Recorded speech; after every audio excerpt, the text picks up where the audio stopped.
She's 95 and she's in labor? The doctor's voice echoed through the delivery room like thunder. Nurses froze. The machines beeped wildly. No one moved. In the middle of the chaos lay Mama Eve, her tiny, frail frame trembling beneath hospital sheets. Her white hair clung to her forehead. Her wrinkled hands clutched a worn silver necklace with a strange symbol on it. "We need to prep her now," the head nurse barked, snapping the team out of their trance. "But how is this possible?" another nurse muttered. "She's older than my grandmother." Dr. Marcus, young, sharp, and confident until 5 minutes ago, was sweating. The scans were right. The pregnancy test was right. The baby's heartbeat was strong. But the mother was 95 years old. As the team rushed into action, the door burst open.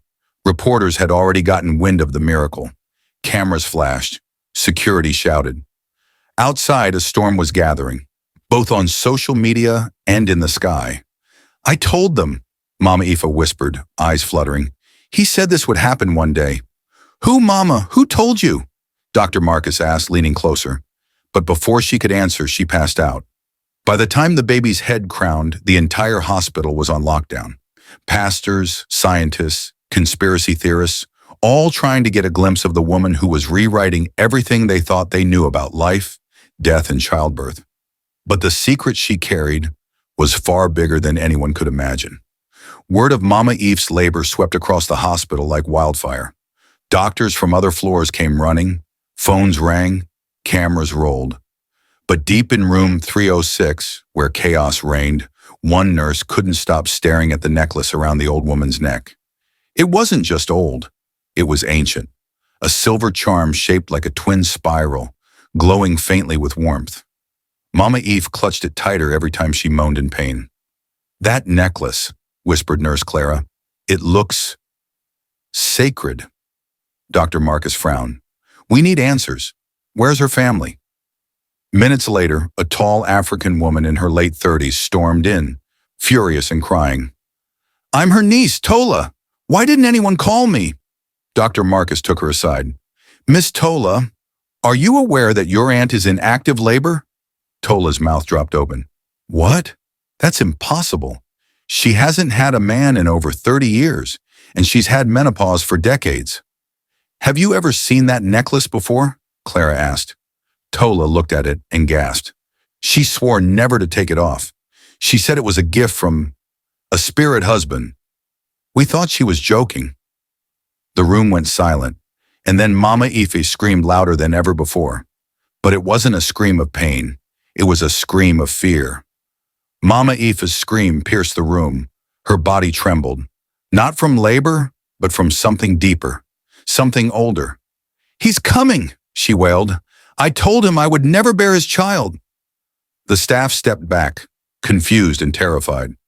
The machines began to beep faster, erratically. Lights flickered. Dr. Marcus leaned in, voice low. "Who's coming, Mama?" But her eyes weren't on him. They were locked on the ceiling, wide, wild, and full of terror. "The riverman." Tola's face went pale. She's remembering things from Nigeria. She told me stories as a child about a spirit she met by the river. "What kind of spirit?" Clara whispered. "A man who appeared when she was desperate," Tola said. "She was childless for decades. She used to go down to the river every night, praying. One day she came back different, smiling, wearing that necklace." The hospital room grew cold. The baby's heartbeat slowed. The necklace glowed faintly again. "Please," Mama Eve gasped. "Don't let him take my child. He said I must give it back." Suddenly, every window in the room slammed shut at once. Lights went off. The machines stopped. And in the silence, a sound no one could explain echoed in the room. A low, watery whisper. It was not English, not Yoruba, not any language known to man. Then the lights flickered on. The baby was out, but no one had touched Mama Aoife, and no one remembered seeing it happen. The silence was deafening. No one spoke. No one breathed. In the center of the room, Mama Aoife lay limp, eyes barely open, chest rising and falling weakly. And in her arms, a baby. But something was off. The baby wasn't crying. Dr. Marcus stepped forward slowly, heart pounding. Newborns cry. That's normal. That's healthy. Why isn't this baby crying? The baby blinked. Its eyes were wide open, unnaturally wide. Dark, too alert for a newborn. The room felt colder with each second that passed. Nurse Clara inched closer and whispered, "Doctor, look at its hands." Tiny fingers moved deliberately, smooth, calm, not clenched, not flailing, but as if the baby was aware, studying, watching. "Wrap him," Marcus said quickly. "Keep him warm." As the nurse reached out with the blanket, the baby's head turned to her, slowly. Her hands froze in midair. I can't move," she whispered. Tola rushed forward and grabbed the baby herself. The moment the child was separated from Mama Eve's body, the room warmed. The air loosened. The machines beeped again. Then Mama Eve opened her mouth and whispered, "His name is Oba." "Oba," Marcus repeated. "It means king," Tola answered softly. "In Yoruba." Suddenly, the baby let out a cry. But it wasn't the high-pitched wail of a newborn. It was deep, long, and it sounded ancient. The lights flickered again, and the necklace around Mama Ife's neck turned black. Tola stared at the necklace in horror. Just moments ago, it was shining, silver, warm, glowing with strange energy. Now it was pitch black, burnt, dead. She rushed to her aunt's side. "Mama, wake up, please." Mama Eve's eyes fluttered open. Her lips were pale, but she managed a weak smile. "He's here, just like he promised." "Who is he?" Dr. Marcus asked, more stern than scared now. "What is this child? And what is happening to you?" Tola clutched her aunt's hand. "Mama, tell the truth. We need to know." Mama Aoife coughed, her voice low. "When I was 40, I was broken. My husband had died. My womb was called cursed. I went to the river to end it all." She paused, eyes wet. "But he found me first." "Who?" "The riverman. He told me I could have a child, but only when the world was ready to remember him." Tola's mouth trembled. "You made a deal with a spirit?" "A bargain," Mama Eve whispered. "He gave me the necklace. He said, 'When the time comes, the child will come through you, and my power will be born again.'" Everyone stood frozen. Dr. Marcus turned to the baby. He was sleeping now. Peaceful. Too peaceful. "But why now?" Tola asked. "Why in America?" Mama Eve looked at her with tired, knowing eyes. "Because America has forgotten the old gods, and they are ready to return." Suddenly, alarms blared across the hospital. Code black. Power failure. And the baby opened his eyes again. Darkness swallowed the hospital. Emergency lights blinked to life, casting eerie red glows across the hallways. Doors creaked open. Gurneys rolled slowly, moved by no visible hands. The hospital had gone still, but something was moving. Inside room 306, the baby sat upright in Tola's arms, still not crying, still watching. "He shouldn't be this strong," Nurse Clara said, stepping back. Dr. Marcus grabbed a flashlight and shined it on the child. "This isn't science. This is something else." Mama Eve's voice cut through the tension, hoarse but clear. "You must take him away. Don't let him touch water. Not yet." "What happens if he touches water?" Marcus asked. "He returns," she said flatly. "The riverman comes through him." Just then, a low sound rose from the hospital walls like rushing water, but there were no pipes nearby. It grew louder, more distinct. A voice was in it, a deep, echoing whisper, chanting in a language none of them understood. Tola clutched the baby tighter. "We have to get out of here." The fire alarm went off. Sprinklers hissed above, but not a single drop fell. Instead, a mist rose from the vents. Cold, wet. And then, from the corner of the room, water began dripping. From the ceiling, from the floor, from the walls. It wasn't raining outside. It was coming from inside. Mama Eve reached for her necklace one last time, but it crumbled to dust in her hand. The seal was broken. The elevator dinged, then again, and again, empty. No one pressed the button. Tola held baby Oba tightly against her chest as she stepped into the dark hallway with Dr. Marcus and Nurse Clara. Behind them, Mama Ife lay unconscious. They had to act fast. "The power's out everywhere," Marcus whispered, phone flashlight shaking in his hand. "Stairs are the only way down." But as they turned the corner, a janitor stood in their path, soaking wet. He wasn't blinking. His eyes were rolled back. And then he spoke. But it wasn't his voice. "The boy is mine." Tola stumbled backward. Oba, now alert again, raised his small hand and pointed at the janitor. His lips parted. But what came out wasn't a baby's cry. It was a command. The lights above shattered in a wave. The janitor collapsed instantly, his body twitching, steam rising from his clothes. Marcus was frozen in place. Did that baby just—" "Yes," Tola said, trembling. "He told him to fall." Clara screamed, "This is not normal. This is a god or a demon." Tola looked down at Oba. He stared at her, silent. His eyes no longer seemed human. They reflected not just light, but memory, as if he'd seen centuries pass. "He knows who he is," Tola whispered. "He's not a baby." "He's a vessel," Marcus said, "for the riverman." Behind them they heard footsteps. Not one pair, hundreds, coming closer. And in the shadows the walls began to bleed water. The hallway filled with footsteps, wet, slapping sounds echoing from every corner. Dozens of hospital staff walked toward them, all soaking, all silent, all possessed. Tola clutched Oba tighter, his small head resting against her shoulder, eyes still glowing with eerie calm. "We're trapped," Nurse Clara whispered, backing into a wall. "They're coming for him." Dr. Marcus stepped forward, fists clenched. "We can't fight all of them, but maybe we don't have to." He turned to Tola. "If Oba can control them, maybe he can stop them." Tola's eyes widened. "He's just a child."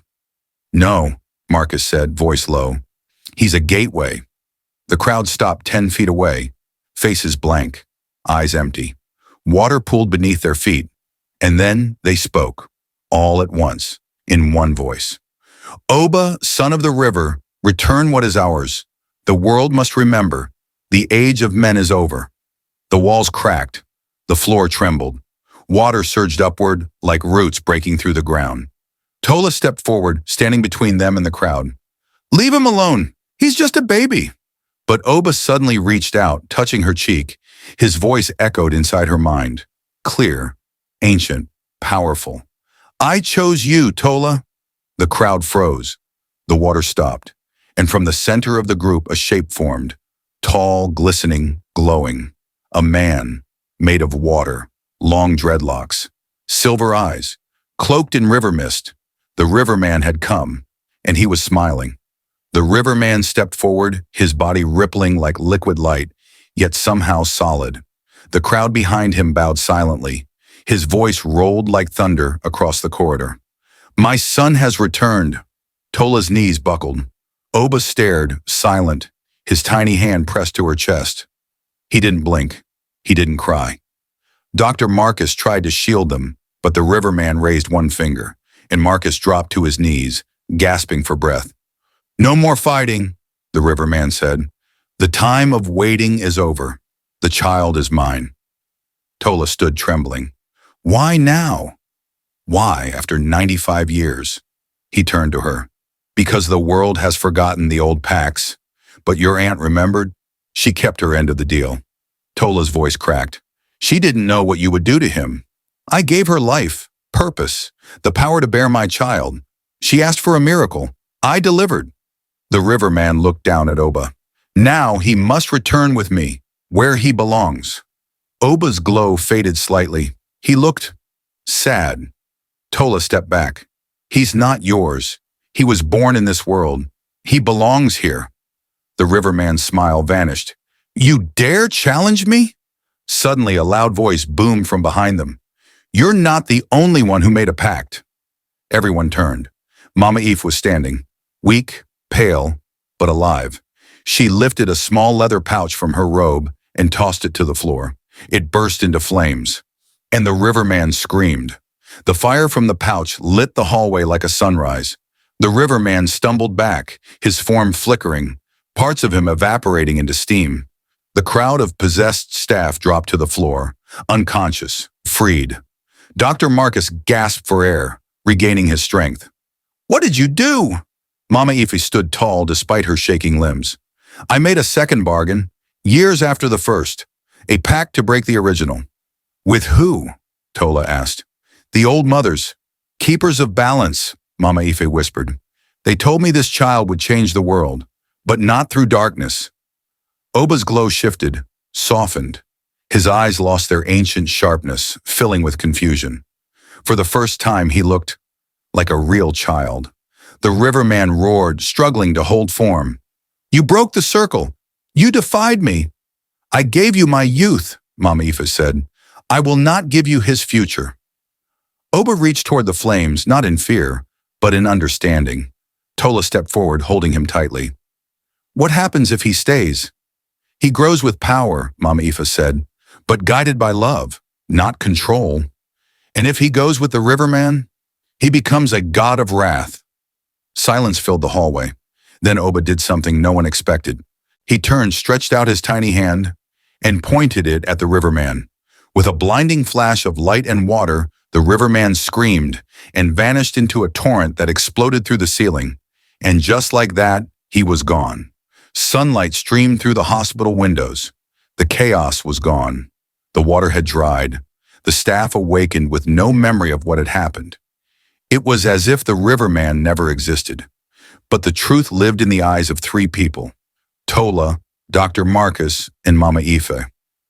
Mama Ife lay resting in her hospital bed, peaceful for the first time in decades. She looked at Oba in Tola's arms and smiled. I can go now, she whispered. He is safe. Tola wept quietly. You gave up everything for him. No, Mama Ife said. I gained everything through him. Dr. Marcus sat nearby, still stunned. He saved us. He chose us. Oba slept, no longer glowing. Just a baby, finally. The strange spiral necklace, now restored to silver, lay around his neck again. But this time, it didn't radiate fear. It shimmered like hope. Outside the hospital, news crews tried to explain the blackout, the power surges, the flooded lower levels. No one mentioned a baby. The footage had mysteriously disappeared. It was as if fate erased the evidence, but not the impact. Years passed. Oba grew into a quiet, curious child. He spoke early, learned fast, and always stared too long at rivers. But he was kind, gentle, and wise beyond his years. Every night he slept with the necklace hidden beneath his shirt. Just in case, because some power isn't meant to be forgotten. Some children aren't just born, they are sent. And Oba, he was never just a miracle. He was a warning and a promise. The moral lesson of this story is that true power lies not in where we come from, but in the choices we make. Even a child born of darkness can choose the light when guided by love, sacrifice, and courage.